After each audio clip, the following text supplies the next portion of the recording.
کہنے دو لوگوں کو یہ ناممکن ہے، ایسا ہو ہی نہیں سکتا۔ لوگوں کی کہاں چلے گی جب اللہ تعالیٰ تمہاری دعاؤں پر کن کہے گا۔ وہ فرماتا ہے کہ تم مانگو مجھ سے، میں قبول کرتا ہوں۔ جو تم زبان سے نہیں کہہ پاتے میں وہ بھی سنتا ہوں، اور تم ہمت نہ ہارو اور غم نہ کھاؤ۔ دعا مانگ کر بھی ڈرتے رہو گے تو لگے گا کہ قبول ہونے پر یقین نہیں ہے۔ تکلیفوں سے گزرے بغیر کیسے پتہ چلے گا کہ تمہارا رب مشکل کشا ہے؟ بن مانگے ہی مل جائے تو کیسے یقین ہوگا کہ تمہارا رب دعاؤں کو سننے والا ہے؟ اگر سب تمہارے ساتھ رہیں گے تو کیسے پتہ چلے گا کہ اللہ تعالیٰ کے سوا کوئی اپنا نہیں ہوتا؟ ناممکن سمجھ کر مانگنا چھوڑ دو گے تو کیسے پتہ چلے گا کہ میرا رب معجزوں پر قادر ہے؟ سنو، تم انسان ہو، اس قابل نہیں کہ اس کی مصلحتوں کو سمجھ سکو۔ تم ہر حال میں اس بات پر یقین رکھو کہ تمہارا رب وہی ہے جس نے سمندر کے بیچ میں موسیٰ علیہ السلام کے لیے راستہ نکالا تھا، ابراہیم علیہ السلام کو آگ میں، یونس علیہ السلام کو مچھلی کے پیٹ میں محفوظ رکھا تھا۔ ہاں، تم ابراہیم علیہ السلام، موسیٰ علیہ السلام اور یونس علیہ السلام نہیں ہو، مگر تمہارا رب وہی ہے جو ان کا ہے۔ میں نہیں جانتی میرا نصیب مجھے کہاں لے جائے گا۔ زندگی مختصر ہے، نہ جانے کب یہ سفر ختم ہو جائے گا۔ دل کو محبت سے منور کرنے والا بس تو ہی ہے۔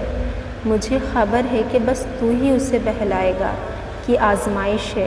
اگر تو مجھے اس آزمائش میں ہمت دے پورا اترنے کی، اور اگر یہ تیری محبت کا امتحان ہے تو مجھے اتنا صبر دے کہ میں تیری محبت کی لاج رکھ سکوں۔ تیری مصلحتیں تو مجھے سمجھ نہیں آتی اللہ، لیکن میرا دل تیرے فیصلوں پر یقین رکھے ہوئے ہے۔ تیری بندی تیرے ماتھے پر ایمان رکھے ہوئے ہے۔ ہر نئے سویرے کے ساتھ امید کی نئی کرن لاتا ہے۔ اللہ روز تمہارا انتظار کرتا ہے، روز تمہیں دیکھ کر مسکراتا ہے۔ جانتا ہے کہ میرا بندہ لفظوں کے معاملے میں کچا کچا ہے، جو الفاظ بیان نہیں کر پاتے۔ اللہ وہ دکھ بھی سمجھ جاتا ہے۔ وہ بدل دے گا وقت جو تاریکیوں کے بعد چمکتا ہوا دن لاتا ہے۔ کوئی ڈھونڈ کر رہتا ہے اسے تاک راتوں میں، اور کسی کو اجالے میں مل جاتا ہے۔ اللہ کے سوا کون یہ بات سمجھ پاتا ہے؟ سوچنا تو ہمیں پڑتا ہے۔ اللہ تو صرف ایک کن فرماتا ہے، نصیب سے مصلحت تک کا سارا منظر بدل جاتا ہے۔ یہ نکلتا ہوا سورج، یہ ڈھلتا چاند یقین کا پیغام لاتا ہے۔ جہاں لگے کہ صبر کرنا مشکل ہے وہیں پر صبر کریں، یہی صبر کے موقع ہوتے ہیں۔ کسی نے تلخ بات کہہ دی، وہاں جواب دینے سے بہتر صبر کر جائیں۔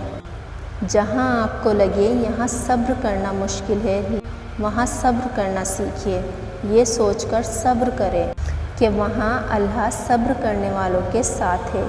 یہ سوچ کر کہ 70,000 لوگ بغیر حساب کے جنت میں داخل ہوں گے، وہ صبر والے یہ سوچ کر صبر کر لیں، صبر والوں کے ساتھ اللہ ہے، اور جسے اللہ کا ساتھ مل جائے اسے صبر پر سرور آتا ہے۔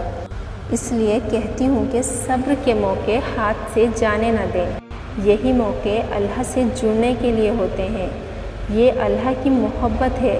جب سارے دروازے بند ہوں، جب سب راستے ساتھ چھوڑ جائیں، جب روئیں، بیزار ہو جائیں، مگر سب سے پہلے اللہ کی طرف رجوع کرنے والا بننا سکھا دیتی ہے۔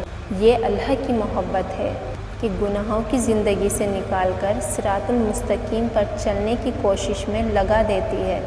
یہ اللہ کی محبت ہے، محبت کے بدلے اخلاق دینا سکھا دیتی ہے۔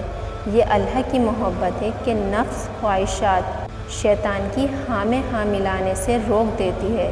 یہ اللہ کی محبت ہے کہ اندھیروں میں اللہ کی رحمت سے مایوس نہ ہونا سکھا دیتی ہے۔ یہ اللہ کی محبت ہے کہ زخموں سے بھرا ہوا ہونے کے باوجود جو دوسروں کے لیے مرہم والا بننا سکھا دیتی ہے۔ کچھ چیزیں، کچھ انسان جان سے پیارے ہوتے ہیں۔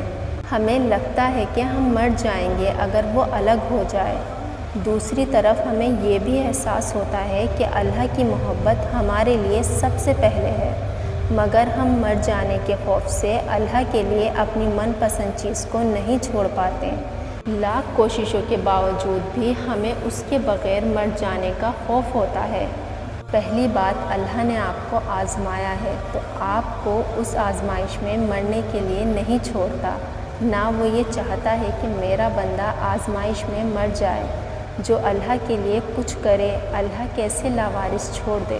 کبھی کبھی اللہ تعالیٰ ایسی خواہشات میں ہمارا دل لگا دیتا ہے جن کا ملنا ہمارے نصیب میں نہیں لکھا ہوتا۔ جب نصیب میں نہیں ہوتا تو دل کیوں ایسی خواہشات میں لگاتا ہے؟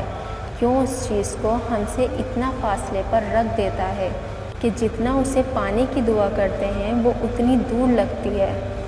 کیونکہ اللہ تعالیٰ ہمیں اس مقام تک لانا چاہتا ہے جہاں پر اس کے محبوب بندے ہوتے ہیں۔ وہ مقام جہاں تک سب کی رسائی نہیں، وہ مقام جہاں تمہارا صبر، تمہارا توکل، تمہارے آنسو، تمہارے سجدے اور تمہاری عبادتیں تمہیں اس کا پیارا بناتی ہیں۔ ہر کوئی تو اس کا پیارا نہیں ہوتا، اور تم اپنے لیے مانگتے مانگتے اس راستے پر چل پڑتے ہو جس کے آخر میں وہ تمہارا منتظر ہے۔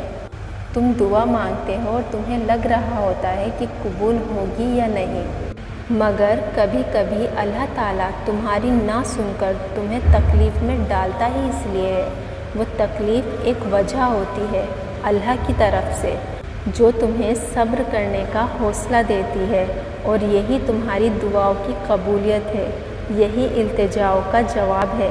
اللہ کا جواب وہ بھی یہی چاہتا ہے، وہ بھی تمہیں دینے کے لیے راضی ہے، وہ بس تمہیں سننا چاہتا ہے بار بار، کیونکہ تمہارا اس کو بلانا اچھا لگتا ہے۔